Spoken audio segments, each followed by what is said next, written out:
সবাইকে অনলাইন ক্লাসে স্বাগত। আমি গতদিন তোমাদের লম্ব বৃত্তাকার চৌ করিয়েছিলাম। যদি সেখানে কোনো অসুবিধা থাকে তাহলে আমাকে এখন জানাবে, কোনো অঙ্ক অসুবিধা থাকে। আমি আজকে শুরু করব তোমাদের স্ট্যাটিস্টিক্স বা থার্ড সামেটিভ ইভ্যালুয়েশনে এই স্ট্যাটিস্টিক্সটা তোমাদের আছে। স্ট্যাটিস্টিক্স বা পরিসংখ্যান বা রাশিবিজ্ঞান, এখানে মূলত যে বিষয়গুলো নিয়ে আলোচনা করা হয় সেটা হচ্ছে তথ্য বা ডেটা। আমরা যখনই কোনো বিষয়কে অ্যানালিসিস করতে চাই তখন আমরা ফিল্ড অফ এনকোয়ারি বা অনুসন্ধান ক্ষেত্র থেকে কিছু তথ্য পাই, যে তথ্যগুলোকে আমরা বলি র ডেটা বা কাঁচা তথ্য। এই তথ্য দু রকমের হয়, একটা প্রাইমারি ডেটা আর একটা সেকেন্ডারি ডেটা। তা এই ডেটাগুলোকে আমরা অ্যানালিসিস করতে গেলে একটা জিনিস দেখতে পাই যে অনেক সময় কোনো ডেটাগুলো তথ্যগুলো এমন ভাবে বিস্তৃত হয়ে থাকে যে কোনো একটা মানকে কেন্দ্র করে যেন মনে হচ্ছে ওই মানগুলো আবর্তিত হয়। এই যে প্রবণতা মানগুলোর বা তথ্যগুলোর কোনো একটা কেন্দ্রীয় মানকে ঘিরে থাকার এই প্রবণতাকে আমরা বলি কেন্দ্রীয় প্রবণতা বা সেন্ট্রাল টেন্ডেন্সি। তাহলে সেন্ট্রাল টেন্ডেন্সি বা কেন্দ্রীয় প্রবণতাটা কি হলো, যে কোনো কেন্দ্রীয় প্রবণতাটা বোঝাচ্ছে যে কোনো তথ্য রাশি অর্থাৎ একাধিক তথ্য কোনো একটা সেন্ট্রাল ভ্যালুকে ঘিরে আবর্তিত হচ্ছে, যেন সমস্ত তথ্যগুলোকে ওই সেন্ট্রাল ভ্যালুটা দিয়ে আমরা এক্সপ্রেস করতে পারি বা প্রকাশ করতে পারি। এই কেন্দ্রীয় প্রবণতা আমরা পরিমাপ করতে পারি তিন ভাবে। একটা হচ্ছে গড় বা একটা হচ্ছে মধ্যমা, গড় বা মিন, মধ্যমা বা মিডিয়ান, আর একটা হচ্ছে সংখ্যাগুরুমান বা ভূমিষ্ঠক। সংখ্যাগুরুমান বা ভূমিষ্ঠক বা এটাকে অনেকে মোডও বলে, সংখ্যাগুরুমান অথবা ভূমিষ্ঠক। এই মিন, মিডিয়ান, মোড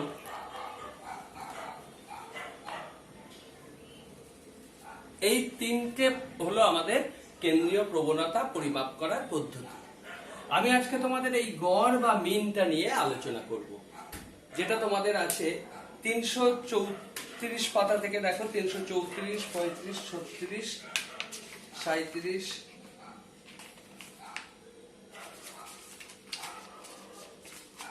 339 পাতার অধ্যায় 26 অধ্যায়। এখানে তোমরা অঙ্ক যে কোষে দেখি এইখানটাই এই অঙ্কগুলো নিয়ে আমি আজকে তোমাদের আলোচনা করব। তাহলে গড় বের করতে গেলে গড় দু রকমের হয়, একটা সরল গড় বা সিম্পল মিন, আর একটা হয় ভারযুক্ত গড় বা ওয়েটেড অ্যারিথমেটিক মিন। ঠিক আছে, তাহলে দু রকম গড় নিয়েই আমরা আলোচনা করব। তাহলে গড় হচ্ছে কেন্দ্রীয় প্রবণতা পরিমাপের একটা পদ্ধতি। কেন্দ্রীয় প্রবণতা বা সেন্ট্রাল টেন্ডেন্সি পরিমাপ করা যায়, তিনটে পরিমাপক আছে। তার মধ্যে আমরা আজকে গড়, যে গড় আবার দু রকমের হতে পারে, সিম্পল আর ওয়েটেড বা সরল ভারযুক্ত, আমরা এই দু ধরনের গড় নিয়েই আজকে আলোচনা করব। ওকে,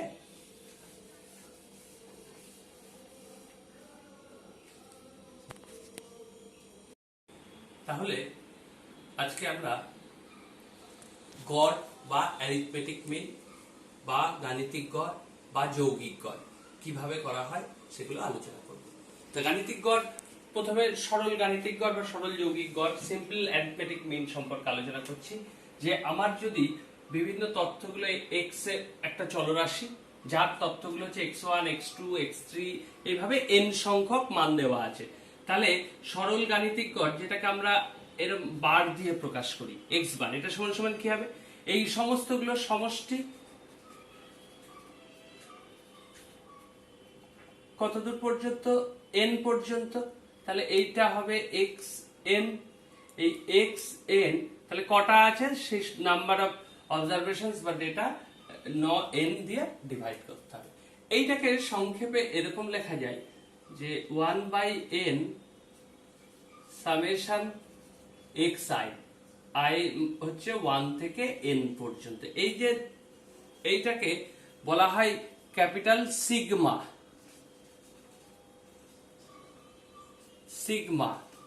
ঠিক আছে, ল্যাটিন ওয়ার্ড সিগমা। এইভাবে এর অর্থ হলো যে এর অর্থ হলো যে i1 থেকে n পর্যন্ত, তার মানে x1 x2 x3 এইভাবে n পর্যন্ত সমষ্টি, তার মানে এইটা অ্যাকচুয়ালি সমষ্টি বা সামেশনকে নির্দেশ করে।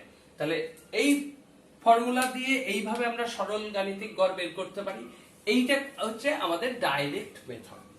যখন আমাকে তথ্য দেয়া থাকবে, যেমন আমি একটা উদাহরণ দিয়ে দেখাচ্ছি। ধরো বললো তোমাদের দশম শ্রেণীর প্রথম সামেটিভ ইভ্যালুয়েশনে 5 জন ছাত্রের গড় নাম্বার, 5 জন ছাত্রের প্রাপ্ত নাম্বার হচ্ছে 40, 30, 60, 70 আর 90। তাহলে এই নম্বরের যৌগিক গড় বের করো। তারপরে তোমার এখানে x এর ভ্যালু হচ্ছে এইগুলো, কটা আছে, n মানে হচ্ছে 5।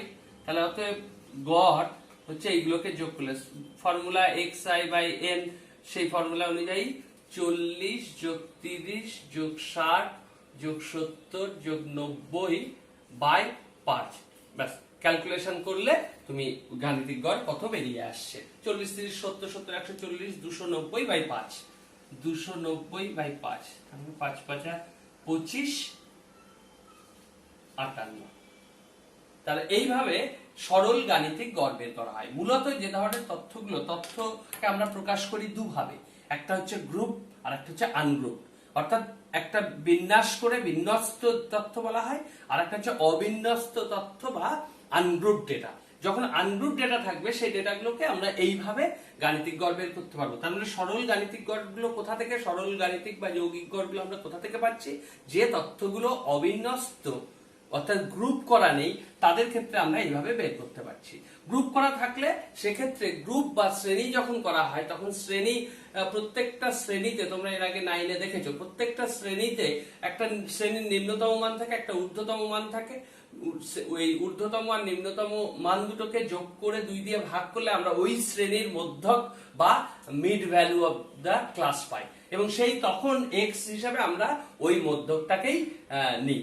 এটা হচ্ছে সরল গাণিতিক গড়। কিন্তু যদি আমাদের এরকম থাকে যে কোনো তথ্য একাধিকবার রিপিট হচ্ছে, যদি কোনো তথ্য একাধিকবার রিপিট হয়, তখন আমরা বারবার সেই তথ্যগুলোকে না লিখে তার পরিবর্তে পরিসংখ্যা ব্যবহার করি। তাহলে পরিসংখ্যা বা ফ্রিকোয়েন্সি হচ্ছে number of the occurrence of that event.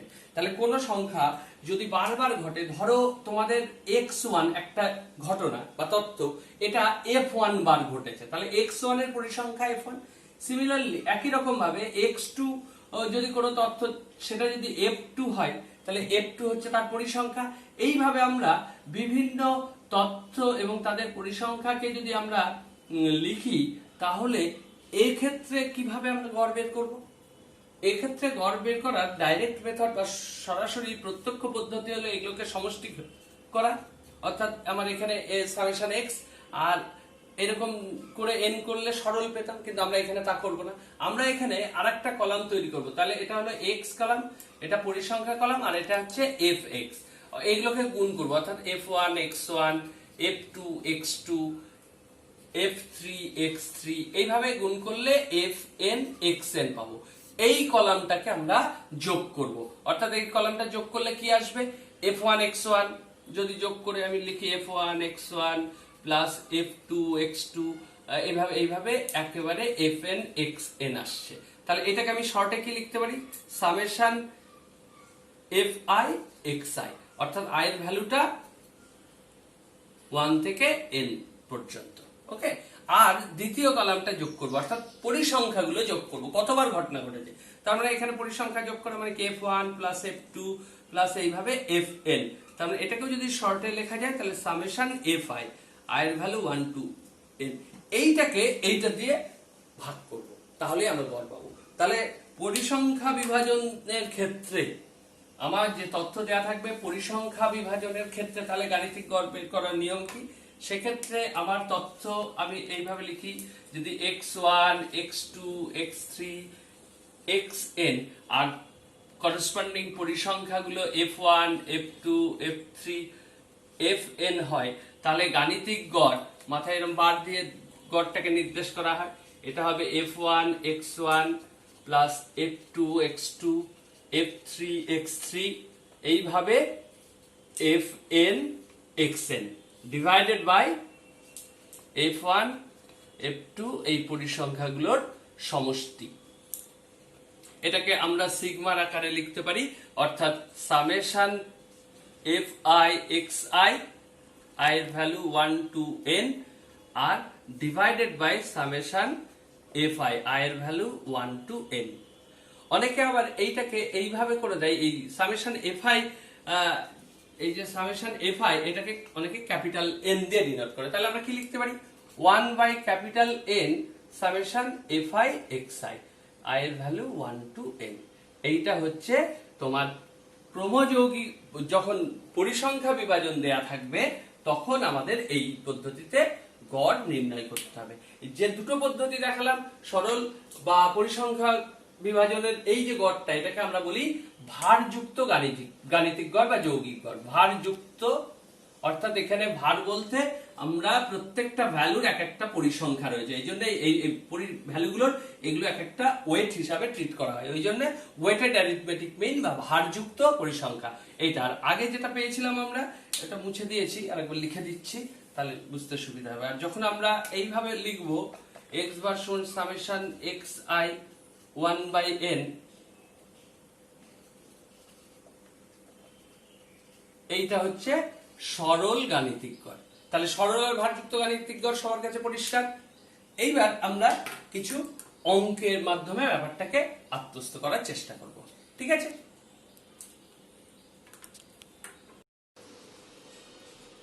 তাহলে আমরা গড় করার সময় দুটো পদ্ধতির কথা বললাম, যে একটা হচ্ছে একটা পদ্ধতি প্রত্যক্ষ পদ্ধতি, যেখানে সূত্র কিভাবে প্রয়োগ করা হয় দেখিয়েছে, আর একটা পদ্ধতি হচ্ছে কল্পিত গড় পদ্ধতি। কল্পিত গড় পদ্ধতি, কল্পিত গড় পদ্ধতিতে আমরা একটা মোটামুটি আমার যে প্রদত্ত রাশি তথ্যের মধ্যবর্তী অংশের একটা মানকে আমরা কল্পিত গড় ধরে নিই এবং সেই গড়ের আমরা যে বিচ্যুতি বা গড় বিচ্যুতির সেই মানটা কল্পিত গড়, তার ভিত্তিতে আমরা গড় নির্ণয় করি। এটাকে বলা হয় মিন ডেভিয়েশন, বা এটা হচ্ছে কল্পিত গড় পদ্ধতিতে তৈরি করা। আবার অনেক সময় এমন হতে পারে যে আমরা সেই কল্পিত গড় থেকে যখন আমরা পাচ্ছি সেই মানটাকে, ডেভিয়েটেড মানটা বা বিচ্যুত মানটাকে ভাগ করে নিয়েও আরো স্টেপ ডেভিয়েট করে আমরা করতে পারি। অর্থাৎ কল্পিত গড়েও আমরা দুটো পদ্ধতি আছে। আমি অঙ্কের সাহায্যে পরপর উদাহরণ দিয়ে তোমাদের দেখাচ্ছি। প্রথমে তোমরা বইয়ে 340 পাতা বের করো, কোষে দেখি 26.1। প্রথম অঙ্কটা দেখো, বলেছে যে 40 জন বন্ধুর বয়স নিচের ছকে দিয়ে দেওয়া আছে। এবার এদের গড় প্রত্যক্ষ পদ্ধতিতে বের করতে হবে। তাহলে প্রত্যক্ষ পদ্ধতিতে গড় বের করতে গেলে আমাকে কি করতে হবে? আমাকে প্রথমে কোষে দেখি 26.1, তোমাদের পেজ হচ্ছে 340 পাতায় পাবে, ঠিক আছে? আমরা প্রথম অঙ্কটা তাহলে কি বলছি, যে x বা বয়স কত বলেছে? 15, 16, 17, 18, 19, 20। 18, 19, 20। আর পরিসংখ্যা বলে দিয়েছে 4, 7, 10, 4, 7, 10, 10, 5, 4। আমাদের প্রথমে fx বের করতে হবে, অর্থাৎ এদের গুণ করতে হবে। যেমন 15 গুণ 4 কত হয়? 4, 15, 7। 16 গুণ 7, 16 গুণ 7 কত হয়? 112। 17 গুণ 10, 170। 18 গুণ 10, 180। 5 গুণ 19 তাহলে হয় 95। আর 4 গুণ 20 কত হচ্ছে? 80। তাহলে আমাকে এই fx এর সমষ্টিটা বের করতে হবে আর f এর সমষ্টিটা বের করতে হবে। আমাকে বলেই দিয়েছে 40 জন, যোগ করে দেখো এখানে 40 হবে। আর এটা যোগ করলে আমরা পাচ্ছি 5 আর 2 এর 7, 6 7 7 14 8 22 8 30 39 হাতে 1 3 3 6, তার মানে হচ্ছে 697। তাহলে আমার এই তথ্য থেকে সামেশন fi xi i এর ভ্যালু 1 to n, মানে এখানে এক্ষেত্রে 40, এটা কত বের হলো? 697। আর সামেশন এফ আই, আই এর ভ্যালু এটা কত বেরোলো 40, তাহলে অতএব নির্ণেয় গড় ইকুয়ালস টু তোমার formula summation f i x i i equals to 1 to n by summation f i. Direct মেথডে এটা করলে 697 বাই 40, তাহলে ক্যালকুলেশন করলে 697 কে যদি 40 দিয়ে ভাগ করো 17.425, এটাই হয়ে গেল আমাদের প্রত্যক্ষ পদ্ধতিতে বা ডাইরেক্ট মেথডে গাণিতিক গড়। এবারে আসি, তাহলে এটা সবার কাছে ক্লিয়ার হয়েছে কিভাবে প্রত্যক্ষ পদ্ধতিতে আমাদের যে এই ধরনের সরল পরিসংখ্যা বিভাজন দেয়া থাকলে সেই সরল সিম্পল ফ্রিকোয়েন্সি ডিস্ট্রিবিউশন থেকে আমাকে কাজ করতে হবে দুটো। এক হচ্ছে এফএক্স টা বের করতে হবে, প্রত্যেকটা এক্স আর এফ কে করেসপন্ডিং এফএক্স গুণ করে তার সমষ্টিটা বের করতে হবে, এটা এক। আর দুই, এফ এর সমষ্টিটা দেয়া থাকতে পারে অথবা তোমাকে যোগ করে বের করে নিতে হবে। জাস্ট এইটাকে এটা দিয়ে ভাগ করলে আমরা গড় পেয়ে যাব। এটা হচ্ছে সরল পরিসংখ্যা বিভাজনের ক্ষেত্রে প্রত্যক্ষ পদ্ধতিতে গাণিতিক গড় বা যৌগিক গড় নির্ণয়। এবার আসি দ্বিতীয় পদ্ধতি। দেখো এখানে কল্পিত গড় পদ্ধতিতে করার কথা বলা হয়েছে, আমরা তাহলে দ্বিতীয় পদ্ধতিতে যাচ্ছি। এবারে আমরা 2 নম্বর অঙ্কটাতে যাব। 2 নম্বরে কি বলেছে, 50টি পরিবারের সদস্য সংখ্যা আর নিচের তালিকায় দেওয়া হলো যে সদস্য সংখ্যা 2 জন এরকম পরিবার আছে 6টা, 3 জন আছে 8টা, তার মানে কি সদস্য সংখ্যা এটা হচ্ছে আমার এক্স আর পরিবারের সংখ্যা এটা হচ্ছে আমার ফ্রিকোয়েন্সি বা পরিসংখ্যা। তাহলে 2 3 4 5 6 7, 2 3 4 5 6 7 আর পরিবারের সংখ্যা হচ্ছে 6 8 14, 6 8 14 15 4 3, 15 4 3। তাহলে আমাদের কল্পিত গড় পদ্ধতিতে বের করতে গেলে এই যে এক্স এর ঠিক মাঝামাঝি ধর 3 3 6টা, 6 এর মাঝামাঝি কোনটা হয়? 6 এর মাঝামাঝি হয় এটাও নেওয়া যেতে পারে অথবা এটাও নেওয়া যেতে পারে, যে কোনো একটা নিলেই হবে।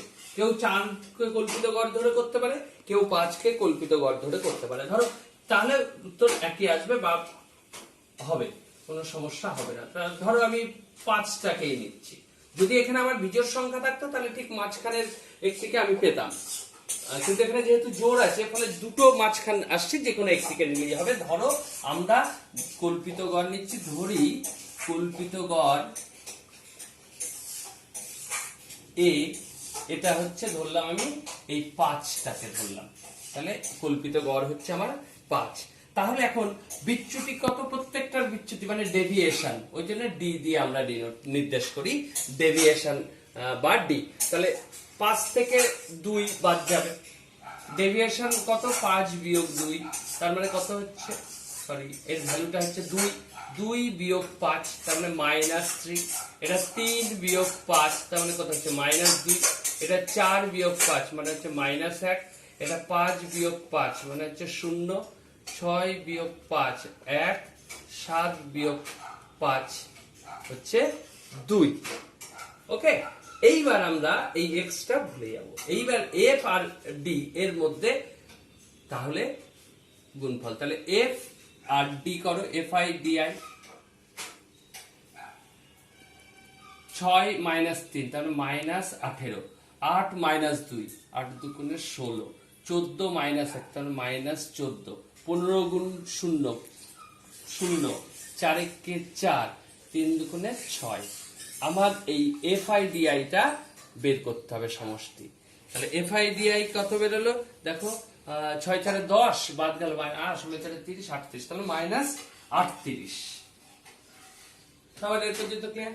আর এফ এর যোগটা বের করতে হবে, এফ এর যোগটা বের করে দেখো কত হচ্ছে, এফ যোগ আসবে 50, কারণ 50টা পরিবার বলেই দিয়েছে আমাকে, তাহলে এইটা যোগ করে দেখো 50। তাহলে আমার এই যে কল্পিত গড় ধরলাম, এখন যে মিন ডেভিয়েশন কত বেরোবে, অর্থাৎ যে বিচ্যুতিগুলো বেরিয়েছে তার গড় কত, আর যেটাকে আমরা বলতে পারি যে মিন ডেভিয়েশন বা ডি এরকম বার দিলাম। তার মানে যে ডি টা আমি বের করেছিলাম সেই ডি এর গড় কত হচ্ছে, summation f d by summation f i d i by summation f i. তার মানে আসছে কত, এটা -38/50, তার মানে -0.76, এইটা বেরোলো আমার কল্পিত গড় থেকে ডেভিয়েশনটা। তাহলে সুতরাং আমাদের গড় হবে কত, যে তথ্য দিয়েছে, তাহলে নির্ণেয় গড়, আমি আর লিখলাম না নির্ণেয় গড়, একবারে x বার, এটা হচ্ছে x বার হয় a প্লাস b বার, অর্থাৎ কল্পিত গড় যোগ আমার এই মিন ডেভিয়েশন যেটা বেরিয়েছে সেটা। তাহলে a মানে কত, কল্পিত গড় আমরা কত ধরেছি 5, প্লাস মিন ডেভিয়েশন কত বেরিয়েছে -0.76, তার মানে 5 -0.76, তাহলে আসছে 4.44, 4.24 আসবে, 6 × 10 চারতে 4.24, এইটাই হচ্ছে আমাদের অ্যান্সার। ঠিক আছে, তাহলে এই হলো কল্পিত গড় পদ্ধতিতে গাণিতিক গড় নির্ণয় বা যৌগিক গড় নির্ণয়ের পদ্ধতি। এবারে 3, 4, দেখো তোমাদের কোষে দেখি 3 আর 4 দুটোই কিন্তু একই অঙ্ক, যে যৌগিক গড়টা দেওয়া আছে, একটা মান, চলো একটা মান অজানা, সেই মানটা অথবা পরিসংখ্যা একটা অজানা, সেটার মান বের করতে হবে। তাহলে 3, 4 দুটো একই রকম, আমি একটা করে দিচ্ছি, তোমরা এখনই একটা করবে। 3-এর অঙ্কটাই আমি করে দিয়ে আছে, পরে 4-এরটা তোমরা করবে। তাহলে 3-এর অঙ্কটা কি বলেছে, যে x এর ভ্যালুগুলো বলে দিয়েছে 10, 15, তারপরের মানটা অজানা a, তারপরে 25, তারপরেরটা 35, আর পরিসংখ্যা বলে দিয়েছে 3, 10, 25, 7, 25, 7, 5। আমাদের গড় নির্ণয় করার পদ্ধতি অনুযায়ী প্রথমে আমরা কি করব, এই fx গুণ করব, তার মানে 3 × 10 = 30, 15 × 10 = 150, 25 গুণ a মানে 25a, 7 গুণ 25 মানে 175, 5 5 এটা গুণ করলে 175। তাহলে এটা আর এটা আমরা যোগ করতে হবে, f এর সমষ্টি কত, f এর সমষ্টি 50, আর এটা যোগ করে রাখো, যোগ করলে তুমি এই দুটো চারটে যোগ করতে পারছি, কিন্তু এইটা আলাদা থাকবে। তাহলে 175 175 150 30, তার মানে হচ্ছে 530, 530 প্লাস তোমার এই 25 এটা থাকলো। তাহলে এই হচ্ছে তোমার যোগ। এইবার গড়ের সূত্র অনুযায়ী তোমাকে গড় x বার বলে দিয়েছে কত, x বার বলে দিয়েছে 20.6। তাহলে প্রশ্নানুসারে আমি বলতে পারি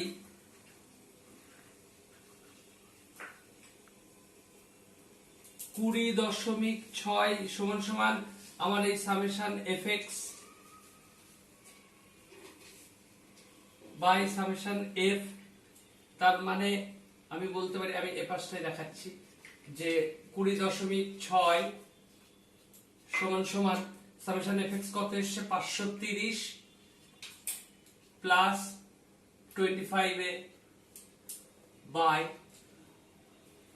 সামেশন f মানে কত 50, তার মানে কি দাঁড়ালো, 5 কোণাকুণি যদি গুণ করি 530 প্লাস 25a সমান সমান 50 আর 20.6 গুণ করলে আসছে 1030 তাহলে 25a এবার সরল করো, 25 এর সমান 1030 মাইনাস 530, তার মানে a সমান আসছে 500 ডিভাইডেড 25, তার মানে a সমান এলো 2520।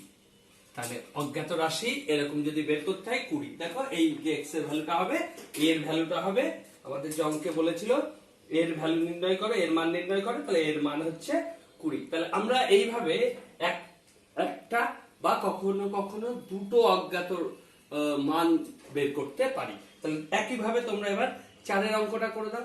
4-এর অঙ্কটা করতে করতে আমাদের বোধহয় ক্লাস সময় সীমা শেষের পথে, আর সময় থাকছে না, তোমরা 4-এর অঙ্কটা করে দেবে। আজকে ক্লাসটা এখানেই শেষ হবে। তোমরা কিন্তু ক্লাসটার সাথে সাথে মানে শেষ হওয়ার সাথে সাথে 4-এর অঙ্কটা খাতায় করে আমাকে পাঠাবে, এই গ্রুপেই হোয়াটসঅ্যাপে পাঠিয়ে দেবে সবাই, ঠিক আছে? আর পরের 5, 6, 7-এর অঙ্কগুলো আমি নেক্সট ক্লাসে আবার করাবো। ওকে, সবাই ভালো থেকো, সুস্থ থেকো।